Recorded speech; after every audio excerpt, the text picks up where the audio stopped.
Καλημέρα Φιλιψαράδες, χρόνια πολλά και καλές γιορτές να έχουμε. Όπως βλέπετε έχουμε έρθει στην όμορφη μας Σαλαμίνα. Έχει μια απίστευτη θάλασσα.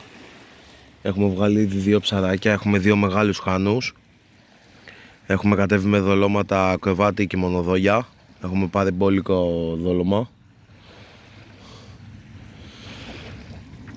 Έχουμε πολλές τσιμπιές. Έχουμε ρίξει 3 καλαμάκια. Οπότε θα δούμε στη συνέχεια αν κάνουμε κάποιο αποτέλεσμα. Μόλις πήραμε μια δυνατή τσιμπιά. Ελπίζουμε να είναι κάτι καλό. Και στα 2 καλάμια που έχω τον ακροβάτη. Ελπίζουμε να είναι κάτι καλό. Μαγάρι να φανεί και στην κάμερα, να το.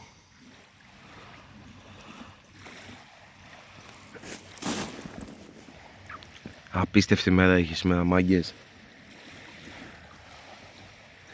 Και έλεγε μέσα στο πρόγραμμα του καιρού ότι θα έχει 3 μποφόρ.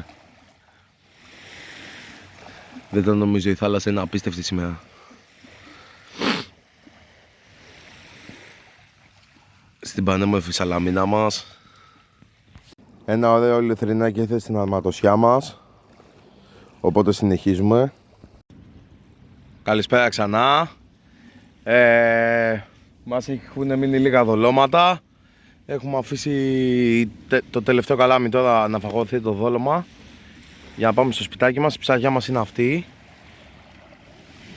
3 πολύ ωραία λιθρίνια και 2 χάνι. Η θάλασσα δεν έχει σηκώσει καθόλου καιρό, είναι απίστευτη. Οπότε άμα έχουμε στο τελευταίο δόλωμα καλό αποτέλεσμα, θα βγάλουμε άλλο ένα βιντεάκι.